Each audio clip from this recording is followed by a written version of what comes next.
Good morning, everybody. My clock shows 8 o'clock. I hope everybody's getting on okay. It looks like we have a pretty good group on the call already. So welcome. This is our first week of our Cardi-OH clinic, Your Patient with Diabetes at Risk for Heart Disease, a series of case discussions. I'm Jessie Lewis, the clinic coordinator. I think I've emailed most everybody, but welcome. We're very happy to have you here. I'll go through just a few quick items and then we'll go ahead and get started. So if you could, please go ahead and chat your name and your practice name into the chat feature. This just helps us record attendance. And then a couple of different avenues to contribute to the discussion. Feel free to use that chat feature at any point to ask questions, make comments. But during our Q&A sections or our case discussions, we really encourage you to just go ahead and unmute yourself. If you need to get in touch with anyone from our team, if you're having any sort of tech trouble or need help with your device, the Zoom link, etc., please feel free to contact Rick. I know many of you have done tech checks with him already, which is great. His email and phone number is listed there. And then any sort of general comments, questions, feel free to contact me or our facilitator, Gautam Rao, and our contact info is listed there. And I will go ahead and copy these emails and phone numbers and put them in the chat in just a minute once we move away from this slide as well. So please feel free to reach out to us. With that, I'll just go ahead and turn it over to our facilitator, Dr. Rao, and we'll go ahead and get started. Thank you, Jessie, and thanks to everyone for joining this particular series of cardio, which is I'm very excited about because we are going to be much more case focused than we have in the past with shortened didactic presentations, but nevertheless, including some critical information. But before we get to that content, I'd like to welcome Cesare Willoughby, who actually is the Health Equity Manager for the Ohio Department of Medicaid, as part of the Bureau of Health Research and Quality, that is our primary funder for the Cardi-OH series, who wants to tell you about the Department of Medicaid's role in supporting us, in supporting this series and the value that it brings. So Cesare, if you're available. Thank you so much. Good morning, and I'm just really excited to be helping kick off this fall session. If you can go ahead to the first slide. My name is Cesare Willoughby. I'm the Health Equity Manager currently for the Ohio Department of Medicaid. I'm just really excited. This slide, I'm sure many of you have already seen, but we love sharing it here at Medicaid because we're, working on the next generation of our managed care, where we're putting the focus on the individuals that we're serving and providing that person-centered care. And everything that you guys are discussing and everyone here is a very important part of that. Next slide, please. So here we see, as we're working on providing that person-centered care, we're not doing this alone. This is a journey, and this is a draft of our population health strategy. It's currently under construction, but if you notice on that left-hand side, our systems, our engagement, all of our quality improvement work, it's all going to be driven by our members, their families and their communities, and the providers that are working tirelessly to help improve the health of our populations. So with so many subject matter experts and professionals, we're looking forward to what is to come. And thank you all for the time and energy that you've already committed to this. And I know that it's going to be a very exciting 12 weeks. And I can't wait to hear what Liz Beverly has to talk about, because it actually goes right into the person-centered care that we're trying to provide. So thank you very much, and we're excited. Thank you, Cesare. Just a little bit about cardio.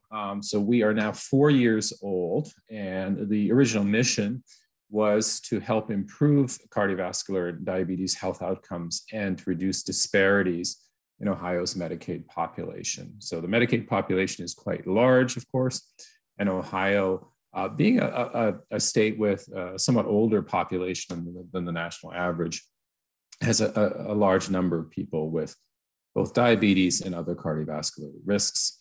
Cardio is essentially a consortium of healthcare professionals across 7 medical schools. We're one of the few states that has 7 medical schools. And we identify, produce, and disseminate best practices. And the disseminate part is critical. Of course, you can have all the best information in the world, but if there's not an effective way to reach primary care teams, it won't have much of an impact. And that's what this series is about. And we do this not just through Project ECHO, but through newsletters, a repository of resources, including podcasts as well. Next slide.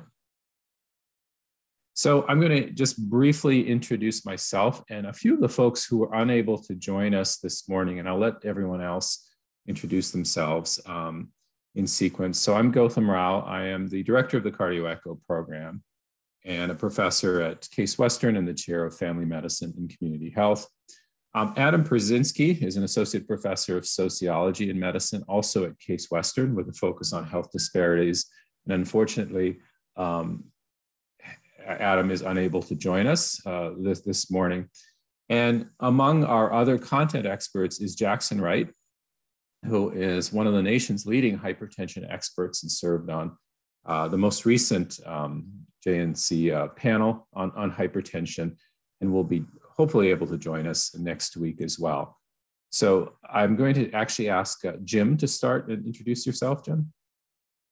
Certainly. Good morning. I'm Jim Werner. I am an associate professor in the Department of Family Medicine and Psychiatry at Case Western Reserve University. And I'm a behaviorist in health behavior change.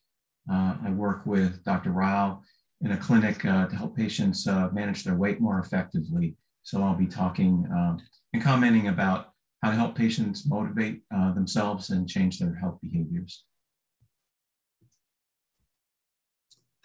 Thank you, Jim.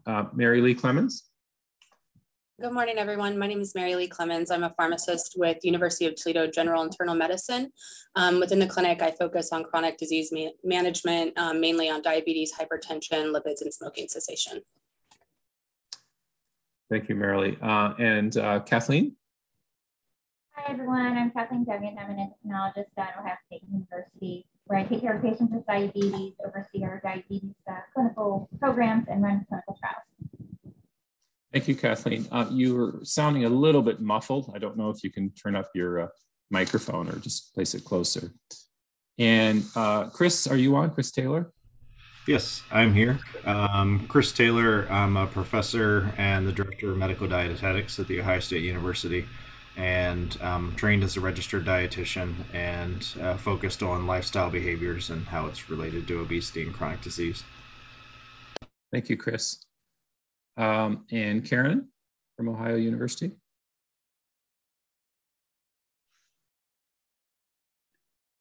Do that every time. I always unmuted. I'm Karen Bailey. I'm a dietitian, diabetes educator from Ohio University Diabetes Institute. Glad to be here. Thank you, Karen. And finally, Liz, please go ahead. Hi, everyone. I'm Liz Beverly. I'm also at Ohio University. I'm an associate professor in primary care, and I am a diabetes researcher. Thank you, Liz. Rick, can we have the next slide, please? Okay, this is just a list of our participating sites for this series. And it's always encouraging to see that we have fairly broad representation from different areas of the state, the Northwest, Cincinnati-Dayton area, of course, here in the Northeast, and Columbus as well. And across the several series that we've had over the last couple of years, we've had some pretty broad representation. So I'm not going to read all of these out. Next slide, please. And this is our basic structure. So we are in the phase of introduction announcements, running a little bit behind today, which is normal since we have some additional introductions to make. Our didactic presentations in this series are going to be quite short, about 10 minutes this morning, followed by a few minutes for questions and answers. And then we are going to discuss just one case today. Normally, we will have two cases. The case that we're going to discuss is just a prototype case for one of my own patients. And I'm going to highlight some aspects of presenting a case that might be of value to you as we move forward in the series. And then we'll have some reminders at the end. Next slide. These are our disclosure statements, which you can read at your leisure. And all this information will be available on the website as well. Okay, I'm going to turn things over, I think, to Liz to start with. Thank you so much. And thank you so much, Cesare. So what we're going to be talking about today is I'll share a few minutes about the importance of language. And then I will be passing this on to Dr. Dungan. She's going to review the 2021 standards of medical care in diabetes. Next slide. So our objectives for today are to list and describe the 5 ADA and ADCES, which is what was formerly known as the American Association of Diabetes Educators, recommendations for language in diabetes care. Then we'll list criteria for screening and diagnosis of type 2 diabetes in adults. And then the last objective is to describe a stepwise progression and management of new onset type 2 diabetes. Next slide. So talking about the importance of language and language use. So for the purpose of this fall series for the ECHO, we're going to be focusing on case series. So that'll be case presentations. And with case presentations, obviously, we'll be using a lot of language when we describe different cases. And so we know that effective communication is critical in achieving good outcomes for our patients. And when we're talking about communication, inherent to communication is language. And so when researchers look at language use in chronic conditions, they've found that words shape, in particular, words shape how people living with chronic conditions form meaning not only about themselves, but also how they understand their condition. And so for this reason, it's really important that we focus on using the proper terminology, and language evolves over time. So when I was trained in diabetes, the language and the terms that were used 20 plus years ago are no longer used. And so it's just really important that we stay up to date with language use. Next slide. So here's some person-centered language recommendations that come from the American Psychological Association and also the American Diabetes Association. So first, when talking about gender, it's important to remember that gender is a social construct and it's a social identity. So when referring to this, use the term gender when you're talking about it as a social group. And sex is referring to the biological sex assignment. And so use the term sex when you're referring to the biological distinction. And this is important when we're talking about our cases. Perhaps one of the most important things to understand with language use is race. And this explanation is written in part with a collaboration with ODM as well as GRC. And it is important to note race is a social construct. It is broadly used to categorize people based on physical characteristics, behavioral patterns, and geographic location. Most importantly, race is not a proxy for biology or genetics. So we can use race in research. We can use race when we're talking about health, because what we can do is we can use it to explore health access, quality, and outcome data. It allows us to identify where we have gaps in care, and it allows the healthcare system to assist in addressing factors that contribute to inequality and inequity, and to ensure that the health system serves the needs of all individuals. And if you think about it, this was a lot what Shezray was referring to when we saw that last figure. When talking about sexual orientation, it's important to use the term sexual orientation rather than sexual preference or sexual identity, because when we're talking about this, people choose their partners regardless of sexual orientation, but sexual orientation is not a choice. When talking about disability, the nature of a disability should be indicated when it is relevant. So it's not always relevant to discuss, and disability language should maintain the integrity of the individual at all times. And importantly, language should convey the express preference of the person with the disability. So a lot of the research shows that people have different preferences for how they want to express their disability. So for some examples, think about as a person with a disability, you can refer to them as a person with a disability, and that is much better way to refer to someone than referring to someone as a cripple. Another one would be referring to a person who uses a wheelchair rather than saying someone is wheelchair bound. You could also say a person with epilepsy rather than epileptic, or a person who is deaf rather than saying this person is deaf. And then finally, when talking about social economic status, when you report social economic status, it's really important to include detailed information. And it goes beyond just that person's income. It includes education, their occupation, and their specific employment. And when you're describing these things, it's important to avoid some of the pejorative terms, the generalizing terms, such as saying this person is homeless or this person lives in the inner city. It's important to just be very factual about this information. Next slide. So specific to diabetes, and these are recommendations for the American Diabetes Association. Again, we're focusing on person-centered language. So you can see on the right are the recommended terms, and then the terms on the left are the ones we want to avoid. So using the term diabetic is something that we don't want to say anymore unless an individual with diabetes tells you that that is their express preference. So we want to say person with diabetes. Rather than saying test blood glucose or blood sugar levels, we want to say monitor. Rather than say control their diabetes or control blood glucose levels, we want to say manage. Rather than saying someone has unrealistic goals, we can say they have high expectations for self-management. People do not suffer from diabetes or complications, they're living with diabetes. Rather than including a pejorative term of good, bad, or poor glycemic control, it's just rather important to just say they have an A1C level or they have a glycemic target. We are trying to avoid the terms compliance and adherence. So the adherence is one that's relatively new. And what we're changing to is engagement. And it's really hard to say someone's engaging in medication. So we now use the term medication taking. And then it's also important when we're describing an individual's weight to avoid the terms obese, morbidly obese, and fat because they're very stigmatizing. And so what we focus on is excess body weight, stating someone's weight, or stating someone's BMI. So what I'm going to do now is hand this over to Dr. Dungan.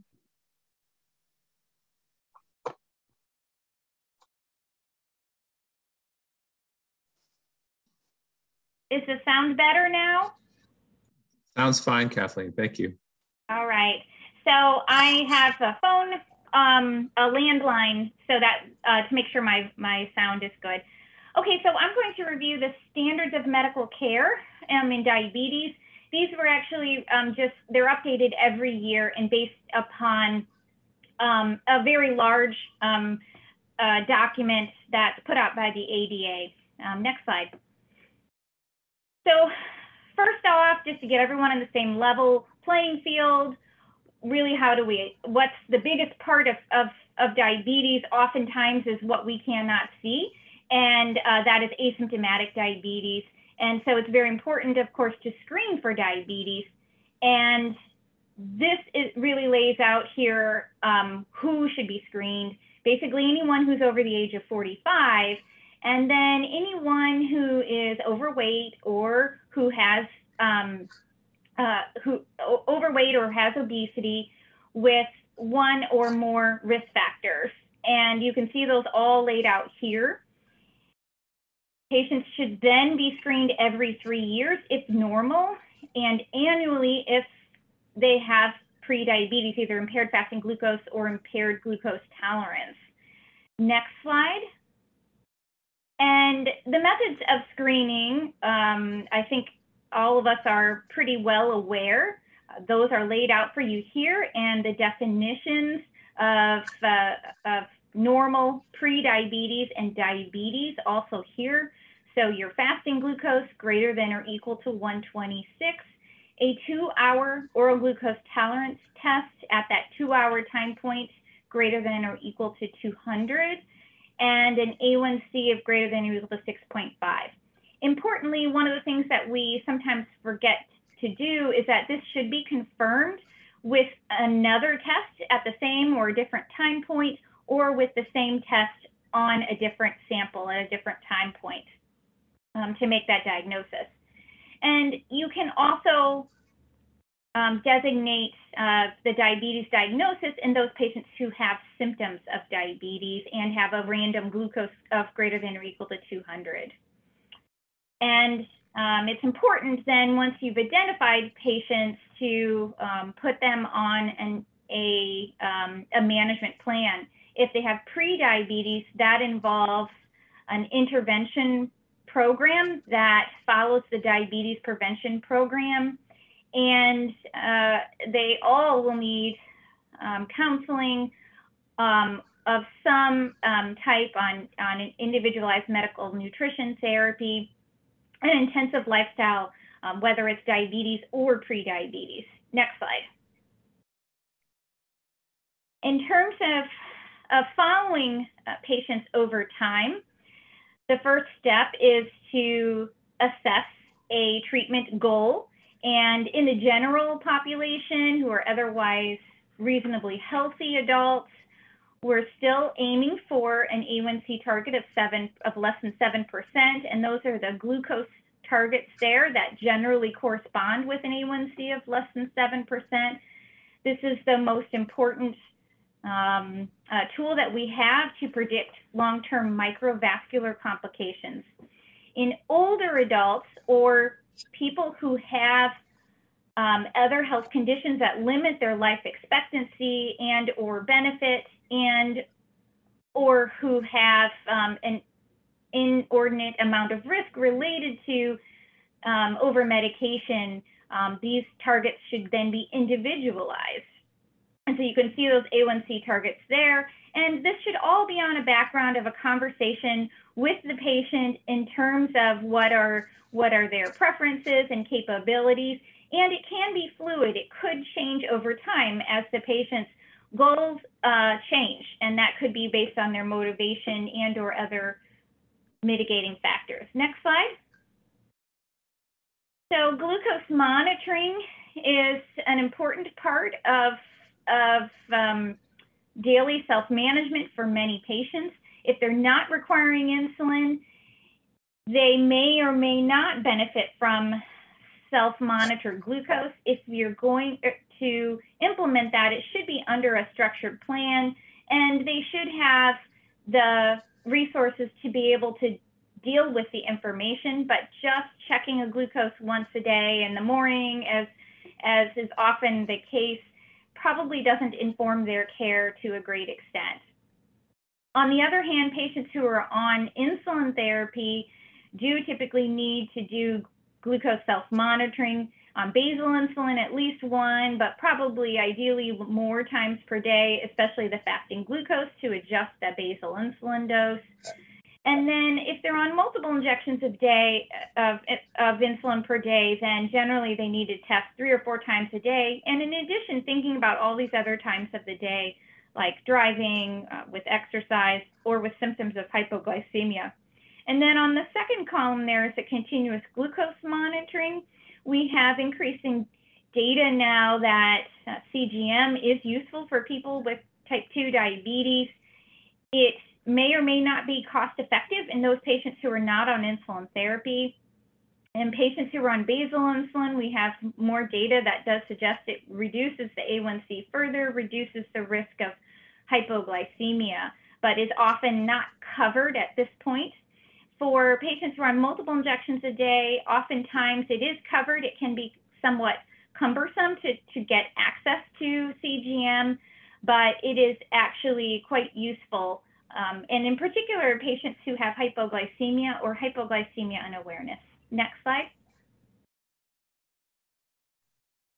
Now, this is a summary of the medical management recommendations that were, and these were recently revised just in the last year by the American Diabetes Association. So first off, I would say metformin is still the standby baseline therapy plus lifestyle changes. And you'll see in that right box there what all those lifestyle changes entail, including caloric restriction, weight loss programs, and may also include weight loss surgery and medications.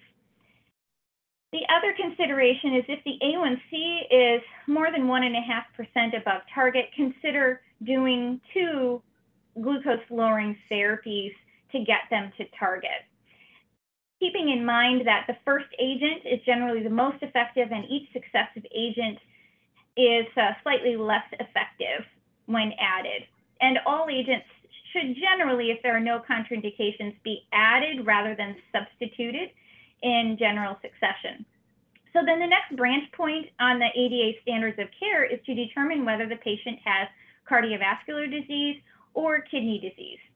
And regardless of their baseline A1C, so even if their A1C is at target, it's still recommended to implement this pathway that you'll see here on the left. So if their clinical picture predominates in terms of atherosclerotic disease, you can do a GLP-1 or an SGLT2 inhibitor. And not all of these agents have proven cardiovascular benefits, so you'll need to make sure that's the case, that you're using the correct agent. On the Medicaid managed and Medicaid managed care plans, the covered agents do have cardiovascular benefits. If the patient has heart failure, then an SGLT2 inhibitor should be preferred, followed by a GLP-1 if needed and or not tolerated. If the patient has kidney disease plus albuminuria, they should be placed on an SGLT2 inhibitor. There's less benefit if they don't have albuminuria, or at least there's less evidence of benefit if they don't have albuminuria in terms of renal outcomes, but they still, there's clear evidence of cardiovascular outcomes. And as soon as dedicated studies are completed in patients without albuminuria, we will be able to, this will probably be updated. And then you would go on to other agents that have demonstrated cardiovascular safety. So those include DPP-4 inhibitors, low-dose TZDs. Again, those should not be used in patients who have heart failure, however, but they have shown some benefit in stroke. If you need to use insulin, it's suggested to use Degludec or Glargine U100, which have shown cardiovascular benefit or neutral cardiovascular effects. And for sulfonylureas, it's suggested to use glimepiride. Next. So then if the patient does not have cardiovascular or renal disease, then you would individualize based upon other compelling indications. And that might include hypoglycemia risk, weight, and cost. So most of our patients do have weight concerns, and so oftentimes that is the pathway if there aren't other reasons for not using those agents.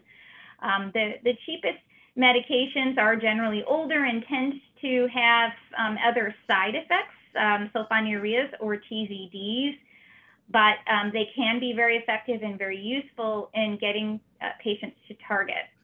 And then if hypoglycemia is a concern, we have 4 classes of commonly used agents that do not cause hypoglycemia.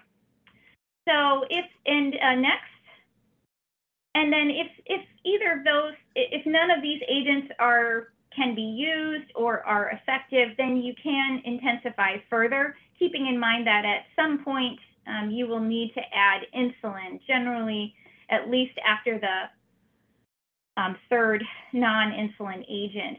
But a GLP-1 should be used before insulin if possible, and we will discuss more about insulin therapy at a later time. Next slide. Next. Okay, so, and then in general, thinking about a little bit further about the therapeutic considerations of each class of medications, we have really just this table kind of providing a general framework in terms of efficacy. Insulin and GLP-1 receptor agonists are the most effective glucose-lowering therapies in head-to-head studies.